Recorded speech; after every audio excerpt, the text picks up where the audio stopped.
Halo teman-teman CRMS, di video kita kali ini kita akan bahas mengenai anatomi risiko digital pada sektor publik. Manajemen risiko digital bertujuan menilai, memantau, dan menanggapi risiko baru yang dihasilkan transformasi digital dan adopsi teknologi disruptif yang berkelanjutan. Implementasi teknologi yang dilakukan sektor publik ke dalam proses bisnis sehari-hari kerap menghasilkan berbagai hal yang tidak diinginkan. Meskipun risiko digital bukanlah hal baru, sifat risiko tersebut dapat memperbesar skala dan kecepatan risiko organisasi secara keseluruhan. Oleh sebab itu, ulasan tentang elemen organisasi yang rentan terpengaruhi risiko digital berikut ini penting untuk dipelajari secara mendalam. Pertama, tenaga kerja. Perusahaan yang berkecimpung di sektor publik kini beralih ke tenaga kerja yang berkarakter mobile dan selalu terhubung dengan sistem perusahaan. Perubahan itu menimbulkan ketergantungan terhadap kontraktor dan pihak ketiga yang bertindak sebagai penyedia layanan, sehingga pengelola sumber daya manusia di organisasi menjadi semakin kompleks. Transformasi tenaga kerja di era digital berisiko memunculkan berbagai masalah, misalnya ancaman orang dalam, manajemen akses, dan serangan digital. Kedua, pihak ketiga. Transformasi digital juga melibatkan pihak ketiga yang membuat organisasi lebih sulit dikelola.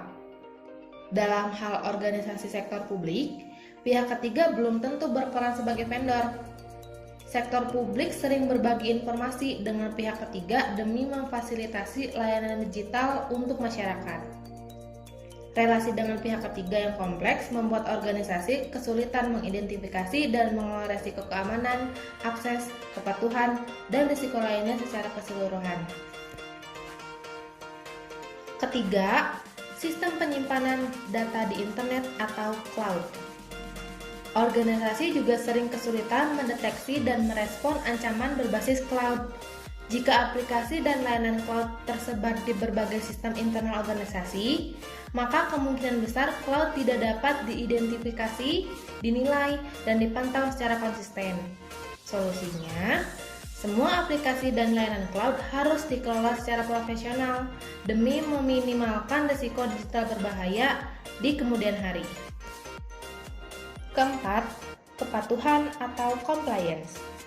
Salah satu respon untuk menyikapi transformasi digital adalah penerapan peraturan tambahan dan kebijakan pemerintah. Kini, semakin banyak organisasi yang wajib mematuhi persyaratan baru untuk memastikan bahwa transformasi digital diterapkan secara konsisten. Proses audit kini difokuskan pada transformasi besar. Contohnya, aktivitas yang berkaitan dengan transformasi digital seperti upaya modernisasi teknologi informasi atau pembuatan platform baru untuk berinteraksi dengan pelanggan. Kelima, otomatisasi proses. Ketika organisasi memasukkan konsep Internet of Things ke dalam ranah bisnisnya, biasanya organisasi tersebut akan melakukan otomatisasi proses sebagai wujud inovasi dan efisiensi. Namun, proses adopsi teknologi juga kerap memunculkan risiko seperti kegagalan operasional. Kemunculan risiko tak terduga harus diantisipasi dengan mengubah cara mengidentifikasi, menilai, menangani, dan memantau risiko operasional. Keenam, kemampuan beradaptasi atau resiliensi. Gangguan operasional bisnis yang disebabkan risiko digital merupakan hal lazim di zaman modern. Kini, organisasi harus berjuang menghadapi berbagai risiko gangguan dan krisis, misalnya dari segi pelanggaran data skala besar, bencana alam, serta kegagalan teknologi. Peningkatan digitalisasi proses operasional membuat organisasi menjadi lebih rentan terhadap risiko digital. Pada saat yang sama, digitalisasi meningkatkan ekspektasi ketersediaan 7x24 jam. Gangguan kecil yang berasal dari media sosial dan persyaratan kepatuhan harus diawasi secara serius. Ketujuh, privasi data. Transformasi digital membuat organisasi sektor publik mengelola lebih banyak data pribadi. Itulah sebabnya organisasi sektor publik wajib memahami berbagai jenis data dan tingkat perlindungan untuk mengantisipasi risiko gangguan privasi data. Sayangnya, pengumpulan dan penggunaan data di banyak organisasi masih berlangsung lebih cepat daripada kemampuan tata kelolanya. Kedelapan, keamanan siber.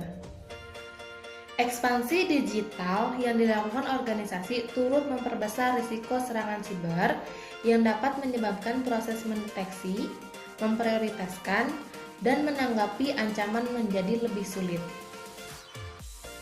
Para pelaku serangan siber menargetkan informasi resmi untuk mengeruk keuntungan komersial dan diplomatik. Transformasi digital memperluas konsekuensi insiden dunia maya di berbagai sektor bisnis, termasuk urusan dengan pihak ketiga dan proteksi cloud. Itulah ulasan elemen organisasi yang rentan terpengaruhi risiko digital. Semoga dapat membuat organisasi khususnya di sektor publik menyadari pentingnya pengelolaan risiko digital secara menyeluruh. Dengan begitu, organisasi sektor publik pun mampu melakukan mitigasi risiko yang akurat demi menunjang kelancaran bisnis di masa kini dan masa depan. See you on the next video.